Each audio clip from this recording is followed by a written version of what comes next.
ஈரானின் கூலிப்படைகள் இஸ்ரேலை பல முனைகளில் தாக்குவதுடன் ஈரான் நேரடியாக தாக்குவதற்கு உத்தரவு பிறப்பித்துள்ளது. இந்த தாக்குதலை நடத்துவதற்கு ஈரான் தேர்ந்தெடுத்துள்ள நாள் இஸ்ரேல் தனது சரித்திரத்தில் படுமோசமான அழிவுகளை மீண்டும் மீண்டும் சந்தித்த அந்த குறிப்பிட்ட நாள் என்பது கடும் அதிர்வலைகளை ஏற்படுத்தியுள்ளது. ஆகஸ்ட் 12, 13 ஆகிய தினங்கள் யூதர்களின் டிஷாபாவ் ஆகும். ஆவ் என்ற 5ஆம் மாதத்தின் 9ஆம் நாளான அன்று யூதர்களுக்கு மிக வேதனையான நாளாகும். இந்த நாளில் அவர்கள் ஒன்றும் சாப்பிடாமலும் குடிக்காமலும் உபவாசித்து தரையில் அமர்ந்து அழுது புலம்புவார்கள். ஏனென்றால் இந்த நாளில் தான் கிறிஸ்துவுக்கு முன் 586 எருசலேம் நகரம் பாபிலோனியர்களால் கைப்பற்றப்பட்டு முதலாம் தேவாலயம் இடித்து தகர்க்கப்பட்டது. மட்டுமல்லாமல் கிறிஸ்துவுக்கு பின் 70ஆம் ஆண்டில் இதே நாளில் 2ஆம் தடவையாக எருசலேம் நகரம் ரோமர்களால் கைப்பற்றப்பட்டு 2ஆம் தேவாலயம் தீக்கிரையாக்கப்பட்டு தேவாலயம் இருந்ததற்கான அடையாளமே இல்லாதவாறு அத்திவாரம் வரை தகர்க்கப்பட்டது. 2 தடவைகளும் இஸ்ரவேல் தேசம் அந்நியர் வசமானது. யூதர்களின் இறையாண்மைக்கும் மதத்துக்கும் அடையாளமாக இருந்த எருசலேம் நகரம் யூதர்களிடம் இருந்து பறிக்கப்பட்டு எருசலேம் தேவாலயம் முற்றாக அழிக்கப்பட்டது. ஏராளமான யூதர்கள் கொல்லப்பட்டதுடன் பெருந்தொகையானோர் சிறைப்பிடித்து செல்லப்பட்டனர்.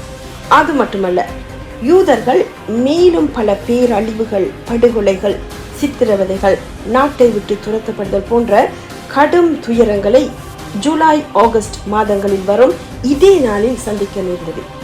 1096 ஆகஸ்ட் 15ஆம் தேதி முதலாம் குருசேடில் 10,000 யூதர்கள் வரை கொல்லப்பட்டார்கள்.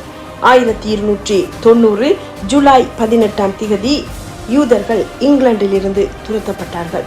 1306ஆம் ஆண்டு ஜூலை 22ஆம் தேதி பிரான்சில் இருந்து துரத்தப்பட்டார்கள். 1492 ஜூலை 31ஆம் தேதி ஸ்பெயின் நாட்டை விட்டு வெளியேற்றப்பட்டார்கள். 1914 ஆகஸ்ட் 1-2 திகதிகளில் ஜெர்மன் முதலாம் உலகப் போரில் நுழைந்தது. பின்னர் இதன் விளைவாக ஹோலோகாஸ்ட் என்ற யூத இனப்படுகொலை ஏற்பட்டது.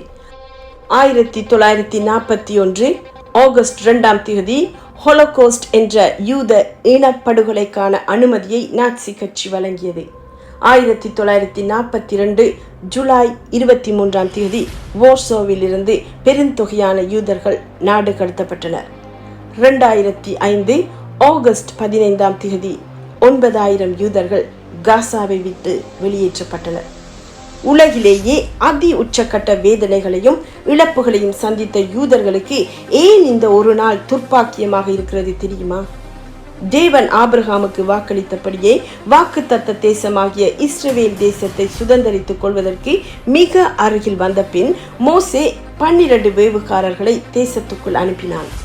கிறிஸ்துவுக்கு முன் 1313ஆம் ஆண்டு டிஷாபாவ் நாளில் திரும்பி வந்த அவர்களில் 10 பேர் இஸ்ரவேல் தேசத்தை பற்றி கூறிய தவறான செய்தியினால் இஸ்ரவேலர் அனைவரும் கூக்குரலிட்டு புலம்பி முழுவதும் அழுது கொண்டிருந்தார்கள்.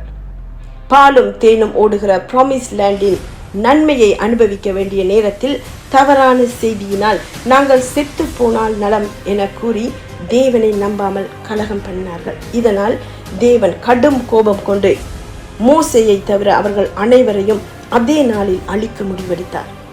மோசேயின் வேண்டுதலினால் அவர்களை மன்னித்தாலும் நற்செய்தி கூறிய யோசுவாவும் காலேபும் தவிர ஒருவரும் இஸ்ரவேல் தேசத்துக்குள் நுழையாதபடி அத்தனை பேரும் அவர்கள் கூறியபடியே வனாந்தரத்தில் செத்து போனார்கள்.